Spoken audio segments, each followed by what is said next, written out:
Voilà pour les titres de ce journal. Madame, Monsieur, bonsoir.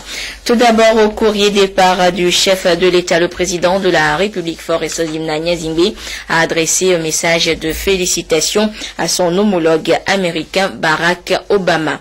Le message est ainsi libellé. Monsieur le Président, la commémoration de la fête nationale de votre pays m'offre l'agréable occasion de vous adresser mes très vives et chaleureuses félicitations, ainsi que celles du peuple et du gouvernement togolais. Je voudrais tout particulièrement saisir cette heureuse opportunité pour formuler le vif souhait de voir les excellentes relations d'amitié et de coopération qui existent si heureusement entre les États-Unis d'Amérique et le Togo se renforcer et se diversifier davantage. Soyez par ailleurs assurés de tout mon soutien aux efforts que vous ne cessez de déployer pour la préservation et le maintien de la paix et de la sécurité partout dans le monde. En vous renouvelant mes vœux ardents de santé et de bonheur pour vous-même et pour votre famille, ainsi que ceux de paix et de prospérité toujours croissantes pour votre pays, je vous prie d'agréer, Monsieur le Président, les assurances de ma très haute considération. Signé Faure Esozimna Nyazingbe, président de la République togolaise. La paix et la sécurité sont des préoccupations majeures justement du chef de l'État. Et le 5 juin dernier, il a annoncé une refondation des forces armées togolaises. La mise en œuvre de cette réforme est déjà effective. Hier matin, le président de la République, chef des armées, était face aux forces armées togolaises au camp général Nyazingbe et Adema pour réitérer sa volonté et son engagement dans cette nouvelle politique sécuritaire pour le Togo. Retour sur cette séance avec Joseph Amiga. L'annonce de la refondation des forces de défense et de sécurité a été faite le 5 juin dernier par le chef de l'État, chef des armées Faure Esozimna Nyazingbe, et ce devant l'ensemble des officiers des différentes unités des forces armées togolaises. Cette refondation est plus qu'une nécessité pour le président de la République qui, une fois encore, face aux forces armées togolaises, réunies au camp général Nyazingbe Yadema, a tenu à réaffirmer sa volonté et son engagement dans cette nouvelle politique sécuritaire pour le Togo. Cette réforme, selon le général Félix Katanga, chef d'état-major général des FAT, a été déjà portée à la connaissance de la troupe dans toutes les armées et la gendarmerie nationale qui ont affiché leur adhésion pleine et entière. Cette nouvelle politique sécuritaire, engagée par le président de la République, appelle à des valeurs qui baliseront la voie à sa réussite.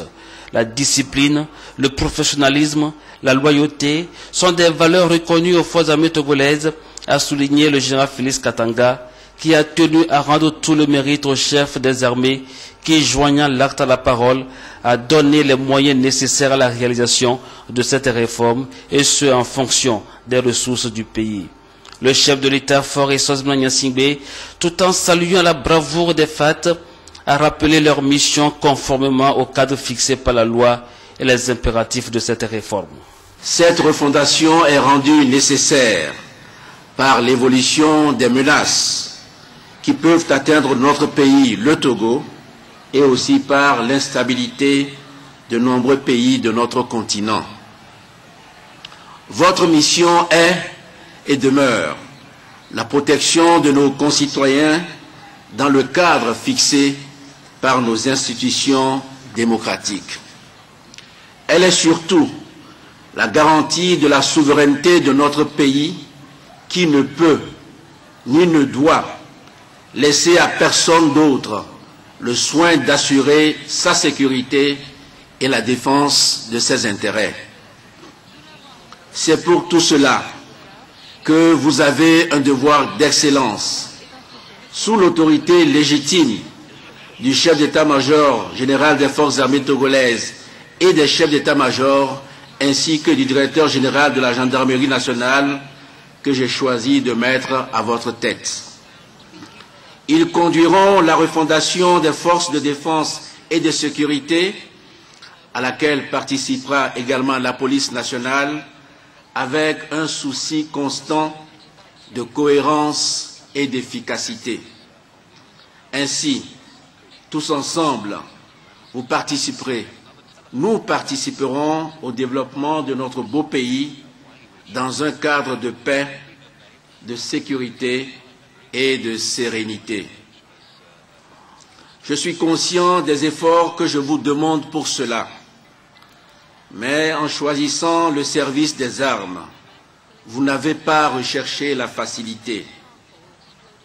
L'honneur de servir notre nation, de garantir sa liberté, ne se fait pas dans la facilité et le laisser-faire. Il nous impose une rigueur de tous les instants, une disponibilité et un professionnalisme que je vous aiderai à atteindre. Je consentirai un investissement constant et important pour votre formation, sans jamais oublier son aspect moral qui doit faire partie intégrante de votre préparation au combat.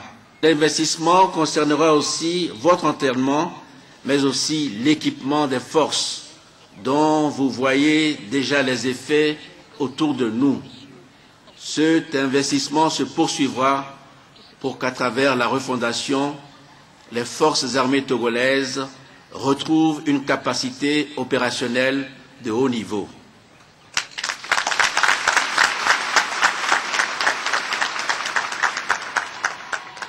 Elle est nécessaire pour relever les défis qui nous attendent à l'intérieur de nos frontières qu'il faut coûte que coûte protéger, mais aussi dans le cadre des interventions internationales où le Togo doit toujours avoir sa place et jouer son rôle.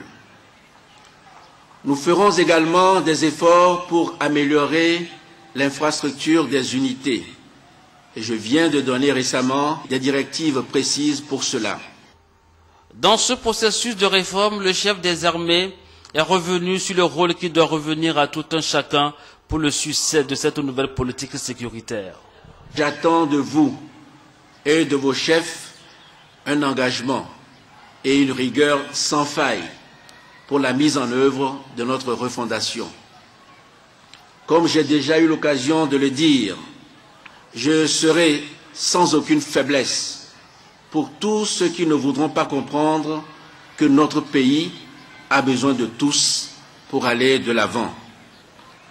J'ai choisi de modifier notre organisation militaire territoriale pour qu'aucune parcelle de notre territoire ne soit plus vulnérable que d'autres. La création de 2 régions militaires et de 2 régions de gendarmerie, dont les états-majors et les centres opérationnels seront côte à côte, comme cela sera le cas dans les 5 secteurs militaires qui épousent les contours des régions administratives, permettra un maillage efficace et permanent du territoire sous l'autorité directe du général chef d'état-major général des forces armées togolaises.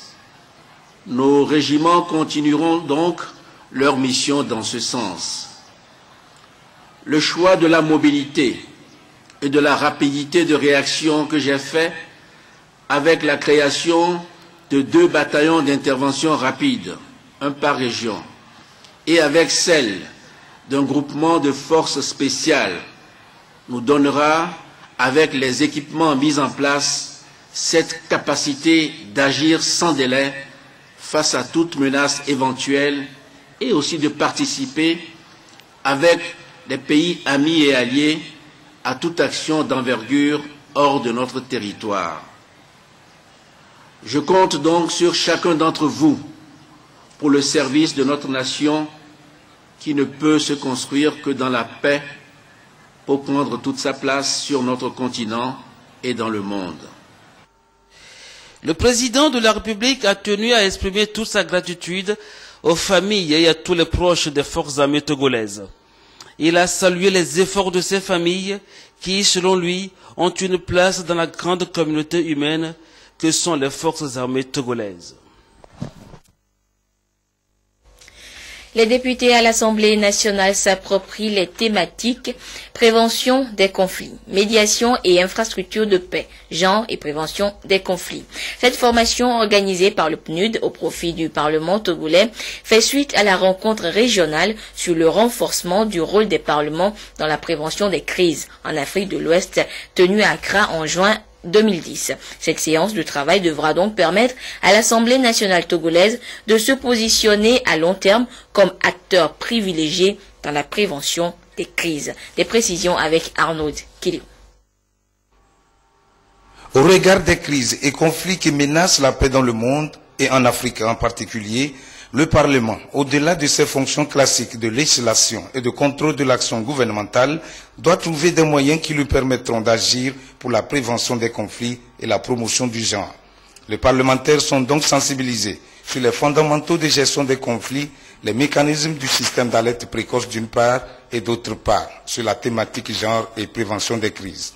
L'occasion nous est donnée d'être à niveau, les nouveaux députés, sur un ensemble d'outils qui renforcent leurs capacités en matière de prévention des conflits. Qu'il s'agisse de conflits locaux auxquels les députés sont généralement confrontés ou de conflits à des échelles plus globales. Donc la prévention des conflits, c'est une œuvre noble, mais elle est efficace quand les acteurs qui s'impliquent détiennent un certain nombre de connaissances sur les origines des conflits, les causes des conflits et un certain nombre de techniques aussi sur comment on peut assurer une médiation efficace, une négociation efficace, une analyse efficace aussi des conflits. Le président de l'Assemblée nationale, Dama Dramani, s'est réjoui de la tenue de cette session de formation dont les thèmes sont d'actualité. Il a invité les parlementaires à s'engager et à jouer pleinement leur rôle en tant qu'acteurs de prévention des conflits. Le monde entier est à la croisée des chemins au regard des violences, des prises d'otages, des atrocités, des conflits armés récurrents qui agitent tous les continents et dont la plupart ont pour origine des crises sociopolitiques. L'essence même de notre mission de représentants des populations nous amène à être les plus proches de celles-ci, victimes résignées des violences et des conflits. Cette posture nous interpelle et nous invite à être des acteurs de prévention et de règlement des crises et des conflits qui pourraient naître au niveau des communautés, quelle que soit leur nature et leur origine. Les présents ateliers nous offrent donc l'opportunité d'apprécier les enjeux des conflits et nous donnent aussi l'occasion de nous engager à jouer ce rôle d'acteur de la prévention. Ne dit-on pas que mieux vaut prévenir que guérir? Les parlements jouent un rôle critique dans la prévention des conflits, la consolidation de la paix et la reconstruction. La paix et la sécurité exigent que les organes exécutifs agissent avec efficacité. C'est cette réforme de la législation qui est attendue des parlements aujourd'hui. Autre actualité, les rideaux sont tombés depuis hier sur les états généraux de la presse togolaise. Après 3 jours d'échanges et de réflexion sur les difficultés qui minent le secteur, les professionnels des médias sont parvenus à une mise en commun des recommandations qui ont sanctionné les assises de Palimé. Ce matin, les participants sont retournés dans leurs rédactions respectives avec l'espoir de noter des progrès remarquables dans le secteur. Pierre Soussoupan. Les assises sur les états généraux de la presse sont closes. La voie est tracée pour un nouveau départ. Rendez-vous réussi selon les hommes des médias qui ont d'ailleurs fait valoir leur position dans les recommandations ayant sanctionné les travaux. Nous sommes venus ici après avoir élaboré une plateforme commune avec Atopel, plateforme commune qui comporte notre vision, nos projets. Et je pense que la plupart de ces propositions ont été retenues, ou en tout cas dans les commissions dans lesquelles nos représentants ont travaillé. Et donc nous repartirons d'ici avec une certaine satisfaction. Ces états généraux sont venus à point nommé. Nous les apprécions à leur juste valeur et nous remercions ceux qui ont bien voulu organiser ces états généraux de la presse togolaise. Nous exhortons les responsables à penser à 2 choses très simples. D'abord, au niveau du public, le statut particulier des journalistes et des techniciens. Et la convention collective. Au niveau du privé, la convention collective que les patrons s'essayeront de respecter. Lorsqu'on aura réuni ces deux conditions, on peut réduire sensiblement la mauvaise qualité de la presse que nous avons. Cela permettra aux journalistes de travailler dans de meilleures conditions.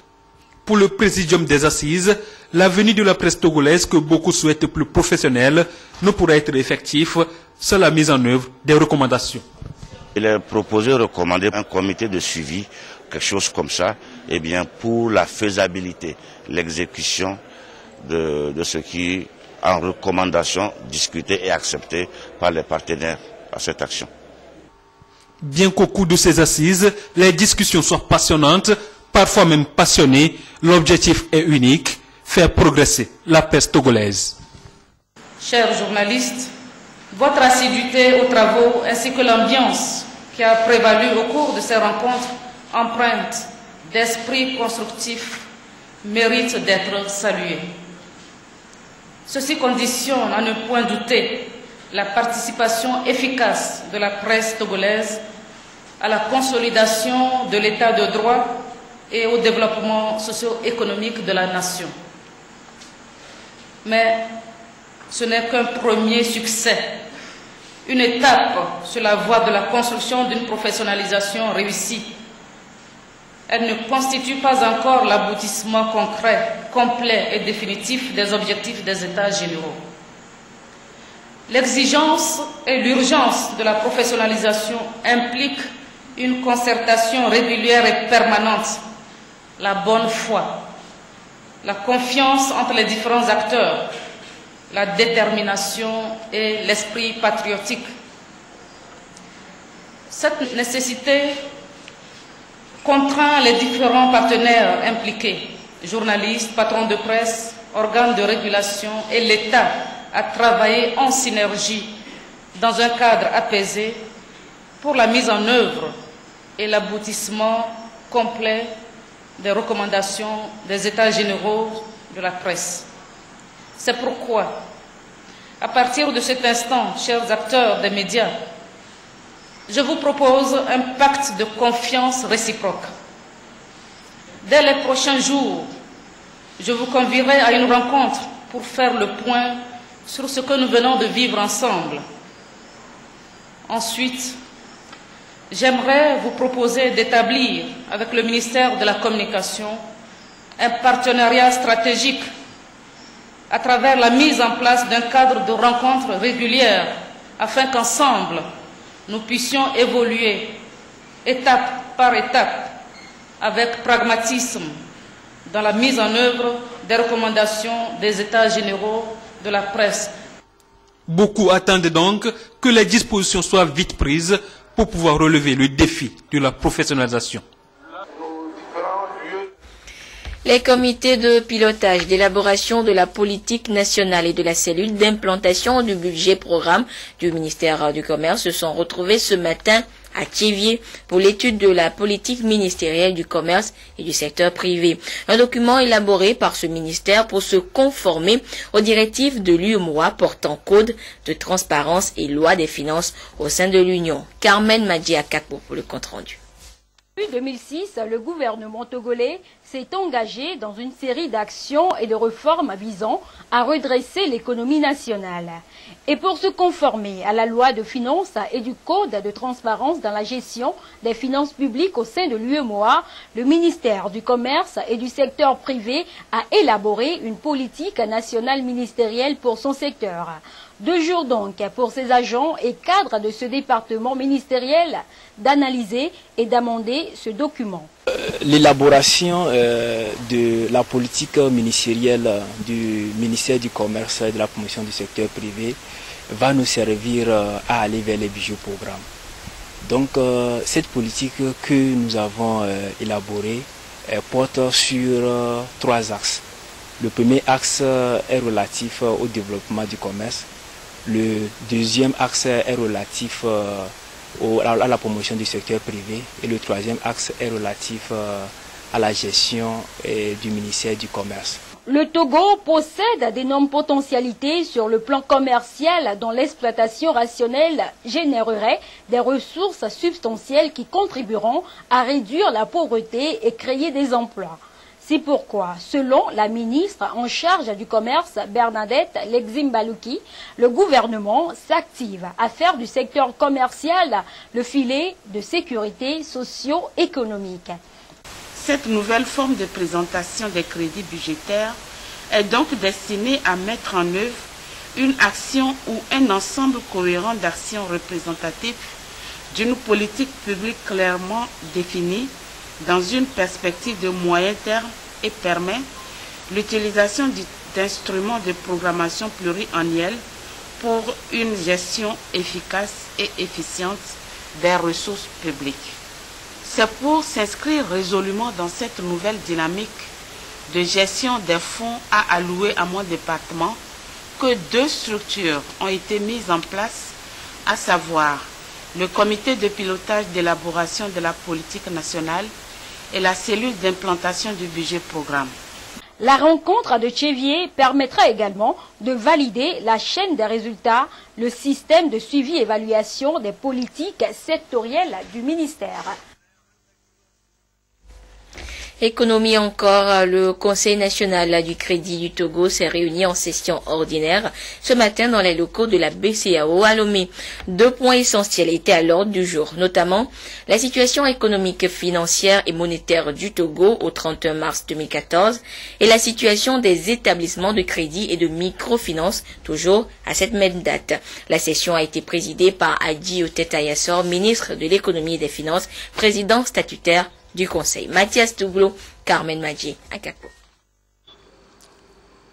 L'environnement économique du Togo a considérablement évolué ce 2e trimestre de l'année 2014. Depuis le 31 mars, on note une croissance relativement satisfaisante des indicateurs économiques, monétaires et financiers. La courbe de croissance réelle est donc attendue à 6% contre 5,1% en 2013. Le taux d'inflation est estimé à moins 0,8%. Les avoirs extérieurs nets sont en baisse de 14,5% et les crédits à l'économie en progression de 4%. Cette 2e session ordinaire du Conseil national de crédit du Togo a essentiellement examiné cette situation avec une note d'espoir teintée de satisfaction. La croissance économique évolue très bien. Sur ce point, nous avons recommandé au gouvernement de pouvoir poursuivre avec les réformes structurelles, notamment dans le domaine de l'assainissement des finances publiques. Nous avons également souhaité que le gouvernement fasse des efforts pour mobiliser davantage les ressources extérieures et d'investir des ressources dans les investissements productifs. Par ailleurs, dans le secteur bancaire, il est constaté une nette évolution. L'encours des dépôts dans les institutions de microfinance se chiffre à 133 milliards de francs CFA, une augmentation de 3,6% par rapport au premier trimestre de l'année en cours. Nous avons noté avec beaucoup de satisfaction la fusion des 2 banques, à savoir la BTD et Orabank. Et là-dessus, nous avons recommandé au gouvernement de poursuivre avec la mise en œuvre des mesures de redressement des banques et des institutions de la microfinance. Le Conseil a été informé de certaines décisions qui ont été prises par le Conseil des ministres de l'Union monétaire ouest-africaine tout récemment. C'est notamment une décision relative au maintien des taux directeurs de la BCEAO, taux qui ont été maintenus à leur niveau de 2013. C'est également le maintien du coefficient des réserves obligatoires qui sont imposées aux banques par la BCEAO. En outre, le Conseil a salué la création du Fonds de garantie des dépôts de l'UEMOA par la BCEAO et le démarrage des activités du Fonds national de la finance inclusive lancé par le gouvernement togolais avec la mise en place du produit Accès des pauvres aux services financiers APSEF.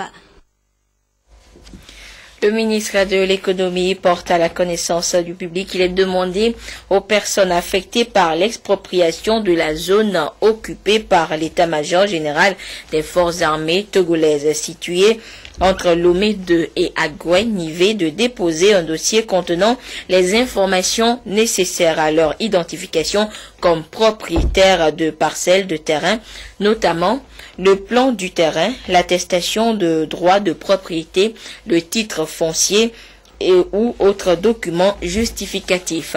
Le dossier doit être déposé au secrétariat central du ministre de l'économie et des finances au 6e étage du CASEF côté finances. Le dernier délai pour le dépôt des dossiers est fixé au 31 juillet 2014.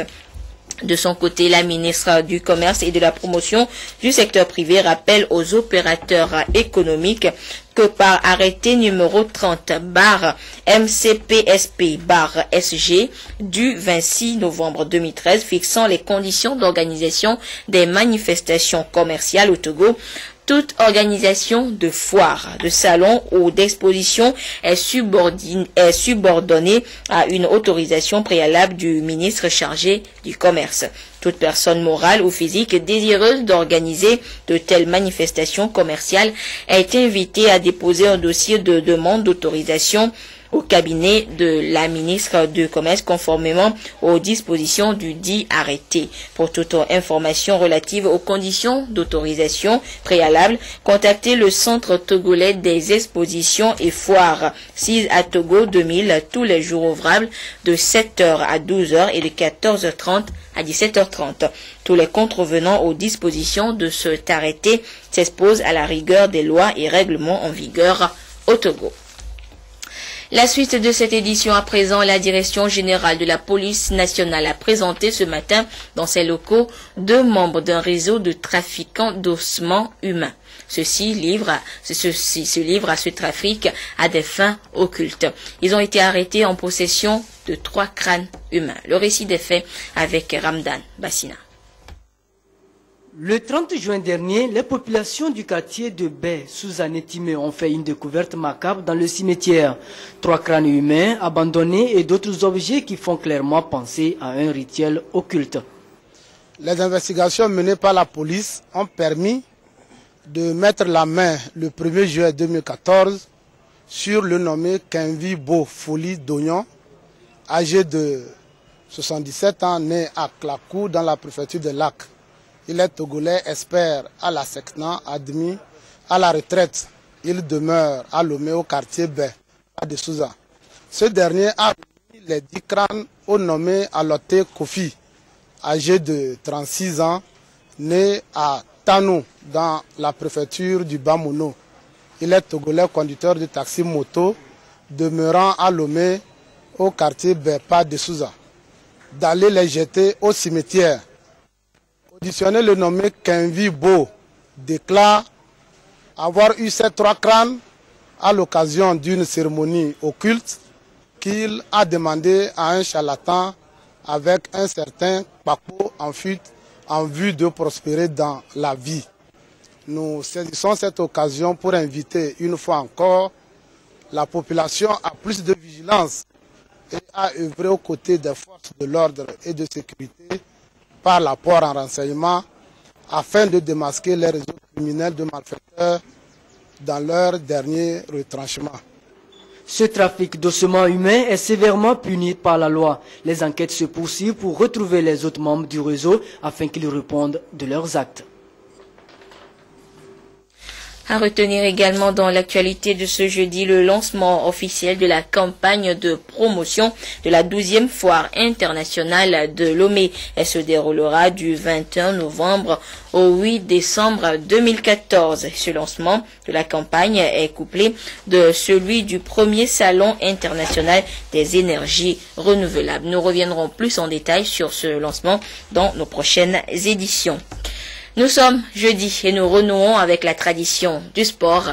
Claude, bonsoir. Bonsoir Anita. Silence radio depuis hier du côté du Brésil pour le mondial 2014, mais nous ferons le point de l'actualité sportive au Togo et nous commençons par la journée olympique du comité national togolais qui s'est déroulée dimanche dernier. Effectivement Anita, le bureau exécutif du comité national olympique togolais s'est rendu dimanche à Fania pour célébrer la journée olympique 2014, une journée au cours de laquelle membres du bureau exécutif et ses partisans se sont retrouvés, comme l'a constaté Tchimpioutuba. Le sport devait se pratiquer à tout âge. Les enfants, les jeunes et les personnes âgées. Par le sport, nous évacuons beaucoup de maux. Le sport est ainsi porteur non seulement de santé, mais aussi un vecteur par excellence de paix et d'union. Des idéaux sans cesse réaffirmés et promus à l'occasion de la journée olympique célébrée chaque 21 juin à travers le monde. Journée qui enregistrait cette année encore plusieurs activités sportives, notamment les courses, la marche des plus âgés et des ateliers animés par les Olympiens. Tous ceux qui ont au moins une fois dans leur vie pris part aux Jeux Olympiques. Ateliers dont les jeunes participants ont tiré profit. Je participe au volleyball. Par exemple, nous sommes un peu nombreuses, les filles qui sont là-bas, on est un peu nombreuses. Et nous voulons que ça aille comme ça. J'ai appris beaucoup de choses. J'ai vu même comment on boxe. Comment on boxe. Et il y a des gens qui ont pédalé le vélo sans guidon même. J'ai vu ça. Il y a des filles qui ont joué en paix, football, tout. J'ai vu beaucoup de choses. Moi, j'ai trouvé ça que c'est bon, c'est très très bon. J'ai trouvé des nouvelles choses. J'ai appris beaucoup de choses. On a appris les jeux de cartes, les jeux de volleyball. On a fait beaucoup de choses. Ça nous a beaucoup intéressé. Le Comité national olympique togolais, organisateur de la journée, n'est pas allé les mains vides à Afagnan, à environ 85 km à l'est de Lomé. Claude Dafagnan, rendons-nous à Azaon dans la préfecture d'Avé où la première édition du tournoi Union et Réconciliation a démarré toujours dimanche. Effectivement, elles sont 12 équipes réparties en 4 pour partir à la conquête de Dame Coupe. En match d'ouverture, Colombe, FC et Dimanche FC se sont séparés sur un score de parité d'un but partout, comme l'a constaté Lamine Konaté. Un but partout, c'est le score qui a sanctionné le match d'ouverture de la première édition du tournoi Union et Réconciliation à Azaon entre Colombe FC d'Apémé en jaune et Dimanche FC d'Akepe en bleu. Les jaunes qui ont parfaitement maîtrisé le jeu en début de partie ouvrent logiquement le score à la 7e minute par Franck Adabadi. Mais ils perdent le contrôle en seconde période, permettant à Emmanuel Agbadou d'égaliser pour Dimanche FC. Dans les deux camps, on se contente pour l'instant de ce nul. À la première mi-temps, j'ai vu une équipe adverse très très en forme. Et nous avions été marqués par les défenseurs, mais dans la deuxième partie, j'ai essayé de les tromper pour égaliser. Au début du match, on a bien commencé, donc on promet pour les prochains matchs à venir faire plus que ça. Du côté de l'organisation, l'initiative reste la culture de l'union et de la réconciliation. L'objectif principal de ce tournoi, c'est d'accompagner le chef de l'État dans sa vision de réconciliation des fils et filles du Togo et aider les jeunes à monnaie leur talent dans des clubs de deuxième, première division de notre pays et au-delà de nos frontières. Cette première édition s'achève le 17 août prochain avec la grande finale. Oui, Anita, disons, il y a un troisième sujet, malheureusement qu'on ne va pas lancer. Le temps de vous annoncer que demain, on aura les quarts de finale qui vont commencer. Il y aura à 16h France-Allemagne et à 20h Colombie-Brésil. Les quarts de finale comptant pour le mondial 2014. Merci bien, Claude. Et puis, retenez également que la tradition d'adieu aux diplomates en fin de mission au Togo a été une fois encore respectée. Hier, les autorités togolaises ont exprimé leur gratitude et reconnaissance à l'ambassadeur du Niger, Hassan Haruna Maïga, qui quitte notre pays pour d'autres fonctions. Nous reviendrons plus en détail sur cette réception dans nos prochaines éditions. Et voilà, ainsi se referme ce journal. Merci à vous qui l'avez suivi ou que vous soyez grâce à la télévision togolaise. Au revoir.